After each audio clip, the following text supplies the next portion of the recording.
Welcome, good evening, good morning, good afternoon. Welcome to this wonderful broadcast this evening, this morning, and it is late here. It's already about 1:46, 1:46, 1:46 a.m. here. Already 1:46 a.m. And I know a lot of people are already saying part two because I promised to play the part two of where what we started yesterday. Um, Today I have promised you that I'm going to start addressing the press release uh, about our leader life in danger from the DSS dungeon. And of course, because I'm coming this late, I want to uh, shift that particular broadcast to tomorrow. So we are going to have it tomorrow. Tomorrow will be better when I am not like tired and exhausted. We will have that broadcast tomorrow. So this evening we are coming to discuss about the reason why we are leaving Nigeria. Some of you don't know the reason why we are leaving Nigeria. Okay, the reason why we are leaving Nigeria are numerous. We have numerous reasons why we are leaving Nigeria. Among those reasons are that the Fulani are taking over Nigeria, and we call them the foreign invasion. Fulani foreigners, and some people have 5 p.m. In somewhere. Fulani have taken over or are taking over Nigeria, and we don't want to be slave. Okay, now I want you to see something in the screen. I want you to see something in the screen. That thing I flash on the screen is for people who know what I'm talking about. Okay? Poverty of the state exchequer causes an army to be maintained by contribution from a distance. Contributing to maintain an army at a distance causes the people to be impoverished. You see, it causes the people to be impoverished. I know that as I'm not expecting you to understand what I have just flashed on the screen. It is not for you to understand. And I'm not going to explain why I flashed this in on the screen. But I know some certain people that are watching me now will understand. Those who this thing is meant to will understand, and they are going to understand it. I will flash it again on the screen. Poverty of the state exchequer causes an army to be maintained by contribution from a distance. Contributing to maintain an army at a distance causes the people to be impoverished.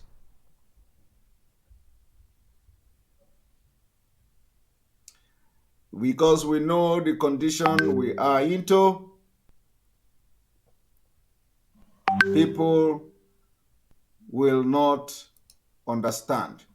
But the people I am talking to understand me. Those that this particular thing I showed on the screen now is referring to, they understand me very well and understand me very, very clear. Now, I want to tell you something this evening, this morning, depending on where you are watching from. Let us start from the African Charter. of People and Human Rights. What does it say? Remember that I have been able to prove to you last time that armed struggle, which is the liberation movement or liberation struggle, in other words, is recognized by international law in order to liberate yourself and fight to free yourself, is recognized under international law. And not just international law that is very far from us, that liberation struggle is recognized by African Charter of People and Human Rights. The Article 20 of that African Charter recognize armed struggle. In fact, the Article 20 of that charter encourages armed struggle. It encourages us, if it is to go into armed struggle, to make sure we liberate ourselves from foreign invasion, from foreign control. It encourages us. And I am telling you, the Fulani, like you know, they are foreigners, they are foreign invaders. Today they have taken over our land, they have taken over our natural resources, they control it. And so they are already claiming the indigene in our own land. Okay? And now, as Nigeria is a signatory to it, and now, not only that they are claiming indigene of our land, they are also making decisions that has to do with our future. And their major plan is to take over Nigeria and turn Nigeria into Islamic State. These people are from Arab. They are Arab. You know what? You know. Do you know what? Do you know how Arab treat you? Do you know? Do you know how Arab treat?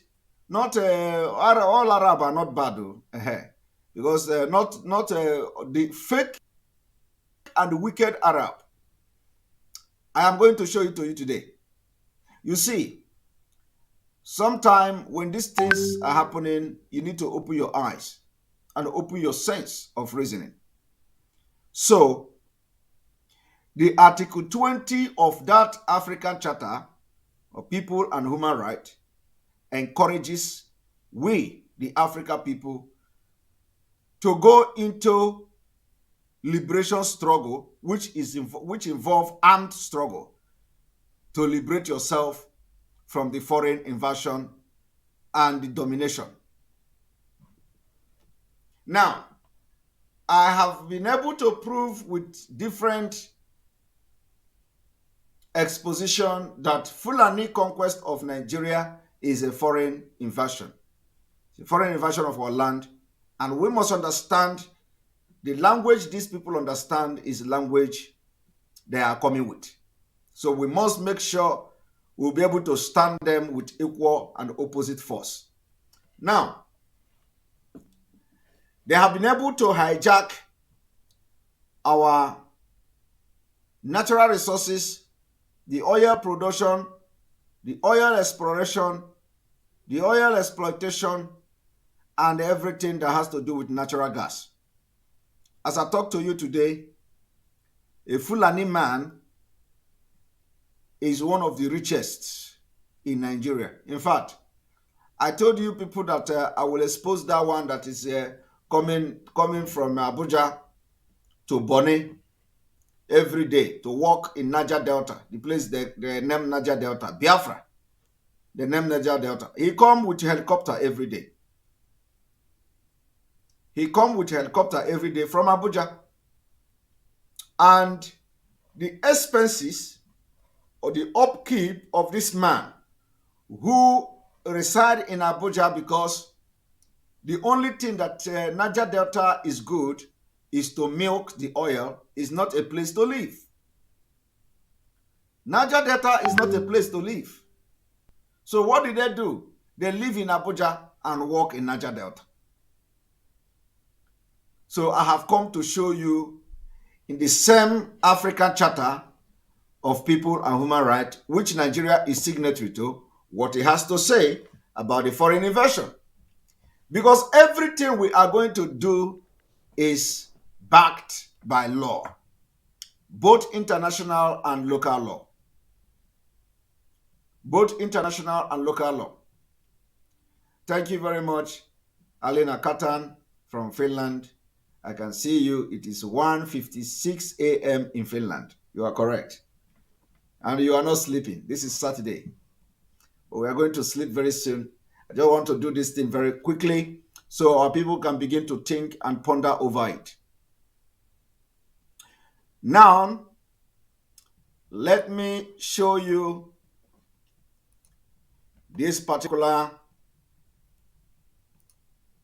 section of Africa Charter, the legal instrument. Let us go. The last time I explained to you chapter 21, African Commission on Human Rights of People, African Charter on Human and People's Rights, African Charter on Human and People's Rights. Article 21. Article 21. What does it say? What does the Article 21 say?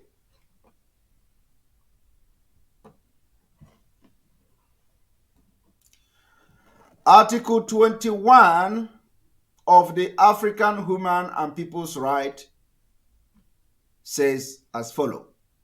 All people shall freely dispose of their wealth and natural resources. These rights shall be exercised in the exclusive interest of the people. In no case shall a people be deprived of it. Does this reflect the Fulani controlling the Nigeria state today about the Africa Charter on Human and People's Rights? The answer is no. 2. In case of spoliation, the dispossessed people shall have the right to the lawful recovery of its property as well as an adequate compensation. Does Nigeria government Fulani who did not believe, or they don't believe in these laws? Does the activities, policies of the government today reflect the Africa Charter on Human and People's Rights? The answer is no. This is the reason why we want to have a country. The country that have laws, workable laws, are bound to progress. Nigeria can never progress because they don't respect law. 3.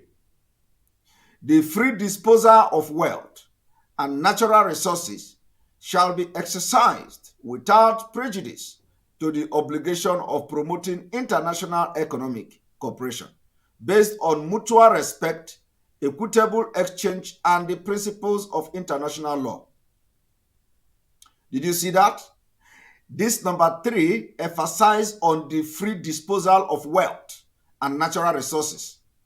And this number 3 say it shall be exercised without prejudice to the obligation of promoting international economic cooperation. So we're supposed to be having a complete enjoyment of our natural resources without attaching to the obligation of promoting international economy. So is Nigeria obeying this law? The answer is no.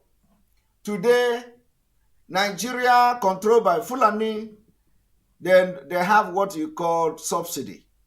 They, exploit this oil, crude oil, they send it to abroad to another country, they refine it, they buy it back, they sell it at a higher price, at a higher rate. So when countries who do not have oil will be buying the oil at a cheaper price, you that come from oil-rich country will be buying it at a higher price. When people who do not have natural gas will be enjoying the natural gas and all the dividends that it has. You that from the country where the oil and the crude oil that produce the natural gas and all that are coming from, or the mineral resources that produce the natural gas, you don't have access to it. Does that reflect the Africa Charter on Human and People's Rights? Article 21, subsection 3. Does they reflect it? The answer is no. We want a country where the law will be defined and we will respect the law for the progress of Biafra. We don't want to be in a country where nomadic people will be in government and all they do is plan to take over our land and position themselves to continue to exploit our natural resources to develop their futuristic Islamic state in North Africa. 4. The state parties to present charter shall individually and collectively exercise the right to free disposal of their wealth and natural resources with a view to strengthen Africa unity and solidarity. This one, they are copying and they are doing it very well. This number 4 is the one that favors Fulanis. They copy it. That is the reason why you see them laying pipeline from Obigbo up to Mauritania. They are laying that pipeline, and that to make sure that they follow this particular subsection 4 of the African Charter on Human and People's Rights.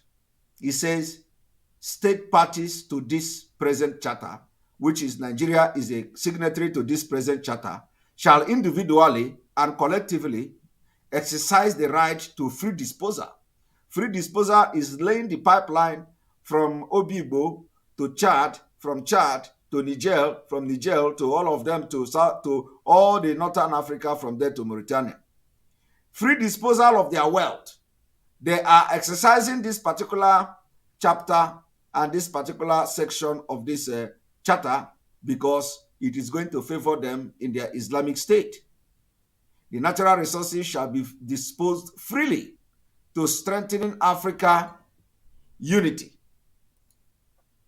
You see, to strengthening Africa unity. This is it here. State party to this present charter shall individually and collectively exercise the right to free disposal of their wealth and natural resources with a view to strengthening Africa unity and solidarity. Fulani singled this particular one out, and today they are laying pipelines all the way from Obigbo to Mauritania. But in the same particular chapter, there is this thing that says all people shall freely. This particular chapter also says, number 1, all people shall freely dispose of their wealth and natural resources. This right shall be exercised in the exclusive interest of the people. Are you going to say that the oil exploration in Niger Delta today and the Biafra land today is for the interest of Biafra people? The answer is no. The answer is no. In no case shall a people be deprived of it. They have deprived you and they will continue to deprive you since the day they discover oil in Biafra land. They have continued and they started and continue to deprive you of that right. And then anytime they want to even listen to this law, they choose the one that favors them. That thing in this law say, in case of spoliation, the disposed people shall have the right to the lawful recovery of its property as well as an adequate compensation. Today we have seen Ogoni River. Ogoni River is covered, and not just only Ogoni River, but let me just use Ogoni River as an example. Ogoni River is covered in this particular subsection of this Article 21. Today, only compensation and the only promise that they come to do. They say, we are going to clean Ogoni River. We are going to do this, we are going to do that. People do not know their right. So when you know it, you know exactly what to do. This is law, international law that Nigeria signed to uphold. They uphold part of it and they don't uphold the other part. So the question you should be asking yourself is why? The only reason is because of the conquest, Islamization of Nigeria. The three say free disposal of wealth and natural resources shall be exercised without prejudice to obligation of promoting international economic cooperation based on mutual respect, equitable exchange, and the principles of international law. So it does not matter whether Nigeria want to do anything with international community or anything. The number one thing is that they must protect the interests of the people, those who the oil come from their land. They are not doing it. Now let us continue to this number 4, which I told you now they are doing. State parties to the present charter shall individually and collectively exercise the right to free disposal of wealth and the natural resources with a view to strengthening African unity and solidarity. This one, they are implementing it. They are respecting this particular subsection, like I've said before. 5. State parties to the present charter shall undertake to eliminate all forms of foreign exploitation, particularly that practiced by international police, so as to enable their people to fully benefit from the advantage deprived from their national resources. You see? And as I'm talking to you today, this chapter 5 emphasizes that Nigeria must make sure they eliminate foreign exploitation that take the crude oil to another country to refine it, so that Nigeria will buy the oil back because of corruption. And when they buy it back, they now sell it more expensive to the citizen of Nigeria, and the people, the foreigners that are doing the exploitation are now monopolizing it, enjoying the proceed from the oil, and they are even selling it cheaper in their countries. This chapter is there. It did not come today. They did not sign it today. It has been here for many years, as long as this Africa Charter come to existence. Nigeria is yet, as I'm talking to you today, they are yet to agree and respect this law. They are not respecting the law, and they will never respect the law. You see that state parties to the present charter shall undertake to eliminate all forms of foreign exploitation, particularly that practiced by international monopolies, so as to enable their people to fully benefit from the advantage derived from their national resources. Fulani is not doing that. They can never respect this law, but they are respecting the law that says that Africa, they must bring the oil from Obibo, to other part of Africa. You see, now somebody say that those the attackers are sleeping. Yes, we always come at a time when they will be sleeping.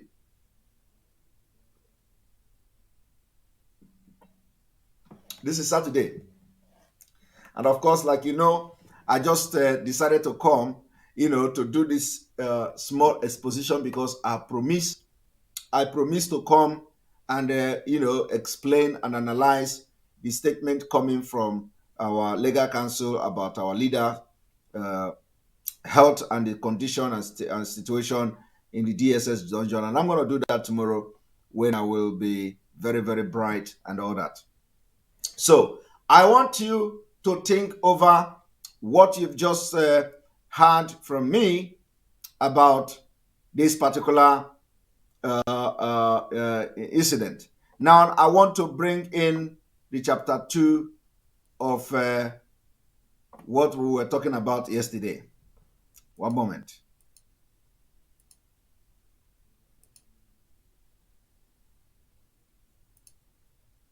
Chapter 2. Here we go. Pay attention to this word that will be coming, that you'll be listening to now. Very, very important. Very, very, very important.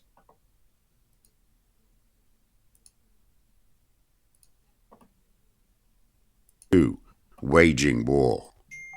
Sun Tzu said, "In the operations of war, where there are in the field 1,000 swift chariots, as many heavy chariots, and 100,000 mail-clad soldiers, with provisions enough to carry them 1,000 li, the expenditure at home and at the front, including entertainment of guests, small items such as glue and paint, and some spent on chariots and armor, will reach the total of 1,000 ounces of silver per day.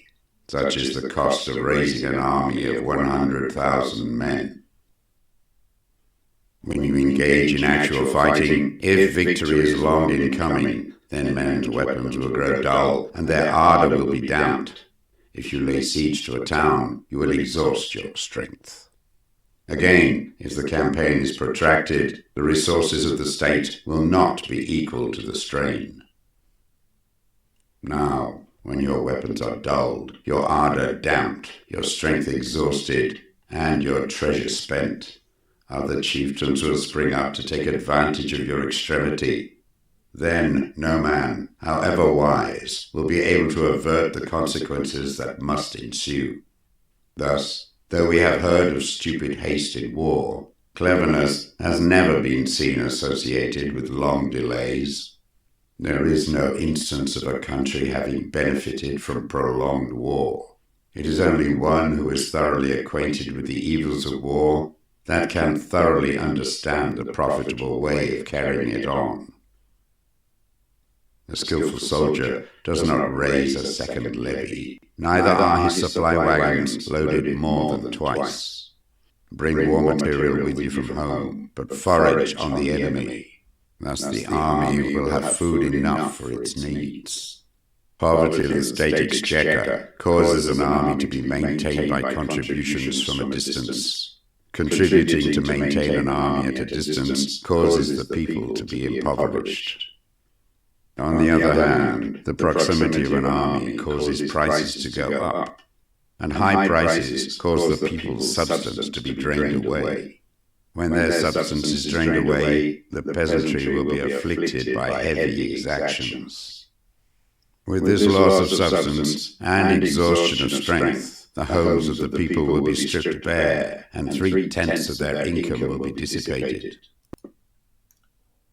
This is exactly what the Fulani are doing already to weaken the people so that they will be conquered easily in Nigeria.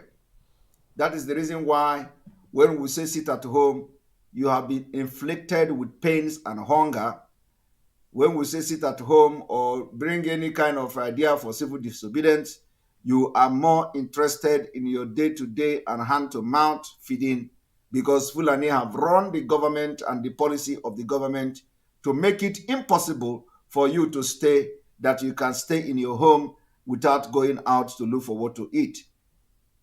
80% of the people depend on hand to mouth these days. It is on purpose.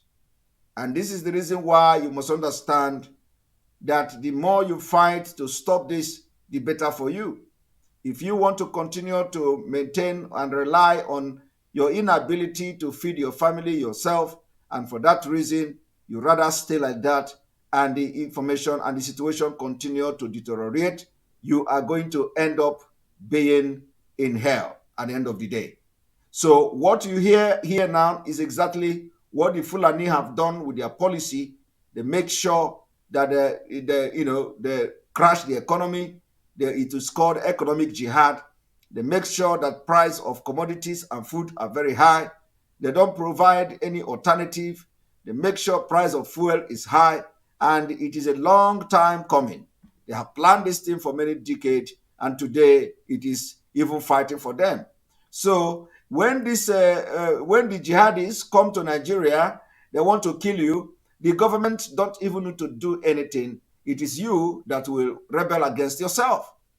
It is you that will fight against yourself because you will be saying, I don't have food to eat. I don't have something to do because they already position you to be like that. So you are not going to fight them. And today, it is only when you rise up to pay the price and suffer a bit, you are going to get a better result. It is the reason why the principles of life is always going through a kind of tough training. Nothing in this life comes with a platter of gold. Even a precious stone undergoes some kind of process to become diamond. They undergo a very high degree of heat to become precious stone. So what you are missing today is inability to think and understand that for you to become anything in this life, you must sacrifice something, you must do something. For you to free yourself from Nigeria, from Fulani conquest, you must be ready to sacrifice, you must be ready to stay hunger. And the hunger is not going to kill you because we are not into war. We have not fully declared war yet against the Nigeria state to be able to free ourselves. So if it is one day in a week that people are voluntarily doing now every Monday, is the price you are going to pay. Stay that hunger for that one day. Because there is nothing in this life that you are going to do that comes very easily. Let us prove to Fulanis that we know their template and we can beat their template and then also come out very stronger. So what you see here is the strategy that the Fulani are using. It is in the book. So what they do is to make sure they unleash this policy on Nigerians. And it is working. As I'm talking to you now, this policy is working. But the only way we are going to defeat the policy is to enlighten you about the danger if you continue to allow the policy to work on you, which is if we are bringing any kind of civil disobedience that will touch your economic day-to-day activities and all that, you say, we don't have food. Are you going to give us food? I want you to go through the entire internet, social media, bring idea of something that will make people to stay at home to disobey the government. They will tell you, are you going to feed us? Because it is already automatic in them. It is already in their brain. Are you going to feed us? Do you know that people don't have food? Even the people that are fighting for Biafra, they will also be saying that because they don't understand the manipulation and the policy of these Fulanis. So what do? They will continue to inject that policy that will dry you, that will make you not to have food in your house, so that any day you will rise up against them, they will remind you about hunger. Okay? The good thing is that this one day hunger will not kill you. It is the process you will go to become a precious stone. That is the only process you will undergo to become gold and diamond. Because as you suffer to observe the sit at home to make your voice heard without being killed, without anybody saying you are protesting so we shoot you, at the end of the day, believe me, let hunger catch you for that one day. And let us see how many days. You see, any day you stay at home, it is getting counted. It is going to be in history. For example, now, it is going to be in the history of Biafra's struggle that since the announcement of sit at home, Biafra people have been sitting at home from that time till now. So if it is going to last 1 year, it is going to go in the history. That for 1 year, Biafra people were sitting at home to fight against the Fulanis and against fight for their freedom. On this note, I will say we stop here. We are going to start tomorrow, continue tomorrow where we stop, where it is going to be very, very important that some of the exposition I have made, I've started this evening. This is a background of what we're going to do tomorrow. I will also tomorrow expose the person who is in charge of the NNPC marketing, the Fulani man who is working from Abuja and he live in Abuja and working in Niger Delta, in a place in a Biafra land, the one they call Niger Delta. He's working there every day, going by helicopter to work every day because Biafra land, Obigbo, or the place where the oil is located, is not good to live. So he live in Abuja and work there. May God bless you. Everybody should go to sleep. May God bless Biafra. May God bless Oduduwa Nation. May God bless Middle Belt. May God bless Amazonians. May God bless ESN. May God bless IPOB worldwide. May God bless Mazi Nnamdi Kanu. May God bless all of you watching me this evening. May God bless on the Igboho. And may God bless all the people that are in prison for this struggle. May God bless the soul of those who have died in this struggle, and they will not rest, and they will continue to fight in the spirit until Biafra is restored. Good night from here, and see you all tomorrow. I love you all.